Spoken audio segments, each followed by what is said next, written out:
Hallo Leute und willkommen zu Episode 16 auf dem Project Hydra Server hier im Timoversum. Ja, wie ihr seht, hat sich hier einiges getan und etwas signifikant verändert. Und zwar habe ich hier den Weg eingebaut und natürlich habe ich auch hier einen weiteren Flussabteil gemacht, der dann hier eine Quelle hat, weil sonst fragt man sich, woher denn hier das ganze Wasser herkommt. Das kann ja nicht nur aus einer Quelle kommen, also kommt es jetzt aus zwei. Und wie ihr seht, ist es auch hier drinnen deutlich grüner geworden in meinem Gewächshaus. Ich habe Doppeltür drinne, einfach dass die Bienen hier nicht rausgehen. So, hier sind noch natürliche Bienennester und dann habe ich hier so ein paar Wachstumsmöglichkeiten für die Blumen hingestellt, natürlich neue Boden und hier wachsen Bäume drin, da oben Beleuchtung. Wie ich finde, hier sieht es extrem gemütlich drin aus und sehr lebsam für die Bienen. So, jetzt habe ich nur ein Problem und zwar habe ich keine Lust, hier jedes Mal ein Feuer drunter zu legen und mit Scheren die abzuscheren. Also kommt heute etwas ganz Besonderes. Und zwar eine neue Sektion, die ich nenne Redstone mit Timo. Und zwar brauche ich meine Redstone Box. So, dies ist, was wir brauchen. Wir brauchen unsere Bienen und ein bisschen Platz und ein Bienennest, um das zu veranschaulichen. Dann brauche ich dafür einmal Beobachter, Kolben, Trichter und Kistboy auch noch. So, also ich zeige euch mal das Ganze, wie es in der Theorie funktionieren soll. Dafür brauche ich hier kurz einmal ein bisschen Platz. Und zwar ist ja hier dann der Trichter und dann kommt da drauf das Bienennest, das volle.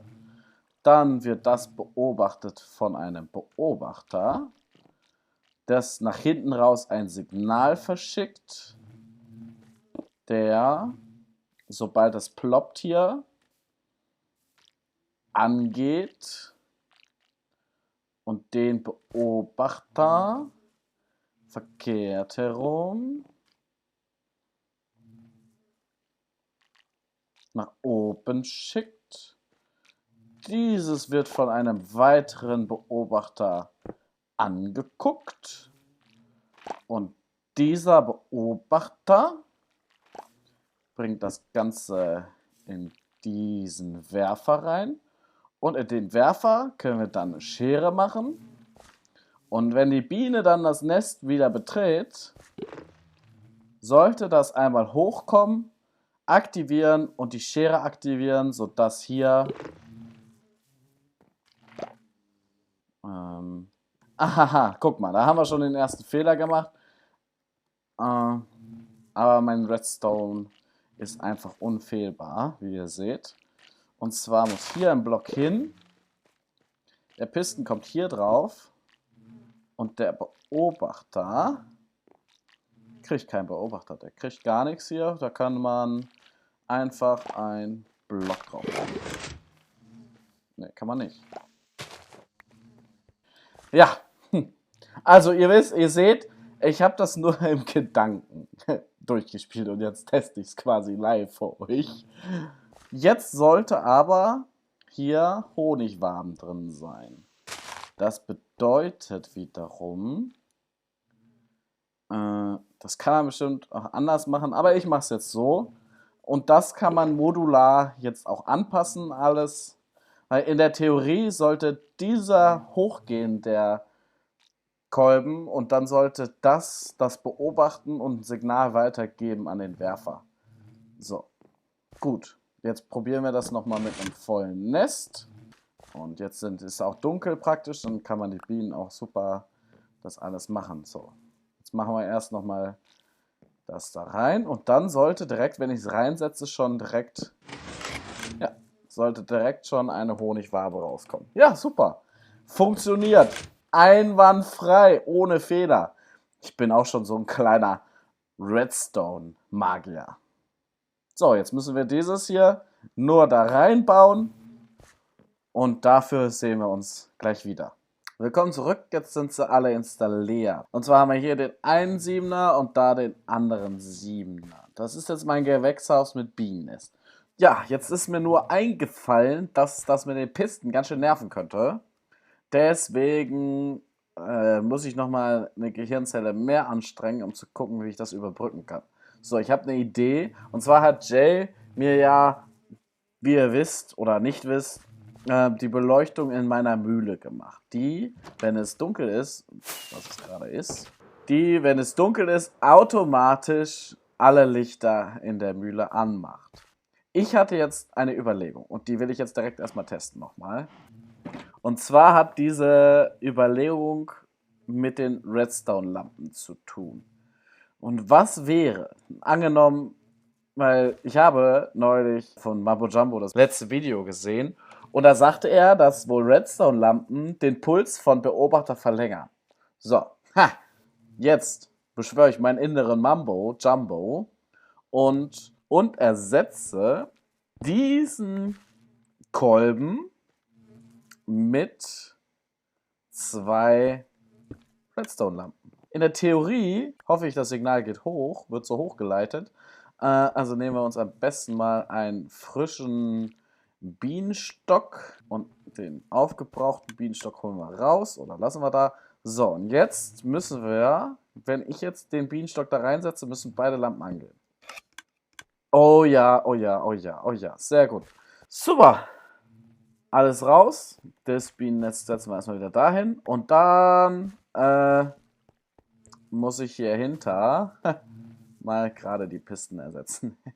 Jetzt wurde alles geändert und hier sind schon verdammt viele Bienen drin inzwischen. Ich bekomme hier überall jetzt genügend Honigwaben für 1.17, wenn das dann gereleased wird. Apropos, ich fürchte, auf dem Server dauert das Update noch ein bisschen. Tatsächlich bis zum 1. Juli. Also erst in 2 Folgen ist das Update dann drauf.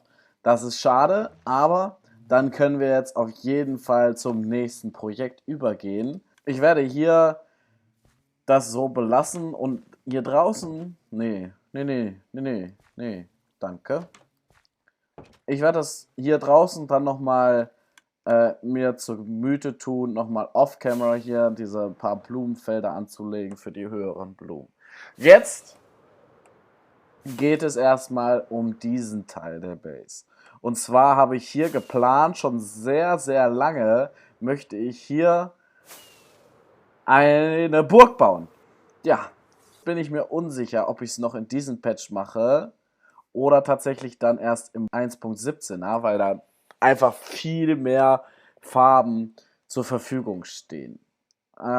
Wie findet ihr das denn? Soll ich das noch in diesem Patch mit weniger Blöcken oder im nächsten Patch mit mehr Details und ein bisschen pompöser bauen? Hinterlasst doch mal in den Kommentaren eure Meinung. So, also im Grunde ist der Plan, im Grunde habe ich ganz versteckt hier schon einige Ressourcen gesammelt, denn ich möchte auch einen Berg dazu bauen. Und diese Ressourcen sind dafür sehr wichtig, denn der Berg wird etwas groß. Ich zeige euch mal ungefähr, was ich meine. Dafür muss ich einmal hier hochbauen. Habe ich hierfür, für die nächste Episode, habe ich hier unten noch was anderes geplant. Dann gehen wir doch einfach mal hoch, wo ich denke, das ist so die Richtung. Also.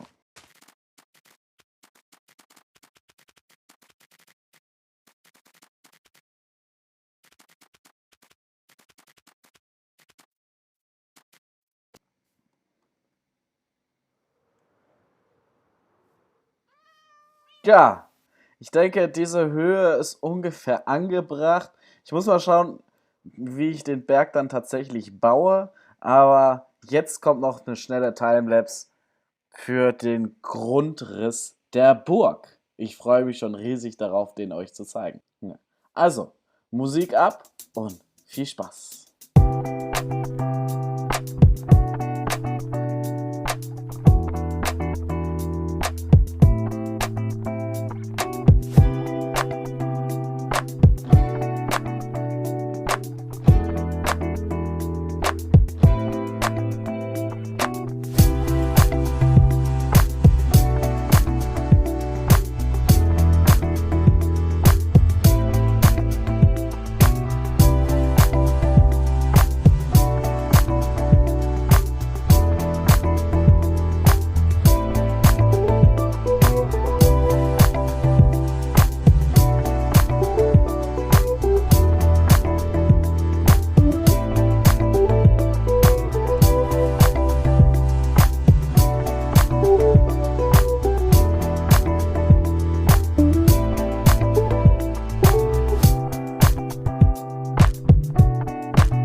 Ja, so wie ihr seht, bin ich jetzt erstmal mit dem Grundriss fertig. Allerdings fürchte ich, dass der vielleicht doch ein bisschen groß geraten ist.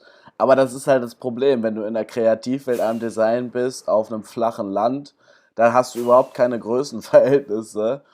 Und deswegen wird der Palast hier wirklich ein bisschen größer, aber ich freue mich drauf. Wie gesagt, ich weiß noch nicht, ob ich es mit den neuen Blöcken mache oder mit alten. Ansonsten war es das für heute auch leider. Ich habe ansonsten keine weitere Zeit mehr. Ich muss die Episode in den Schnitt bringen. Ich hoffe, es hat euch trotzdem gefallen. Lasst ein Like da, wenn es euch gefallen hat. Ein Dislike, wenn es euch nicht gefallen hat. Und lasst ein Abo da, um nichts mehr zu verpassen. Ansonsten wünsche ich euch noch eine schöne Woche und ich verabschiede mich aus dem Timoversum. Bye!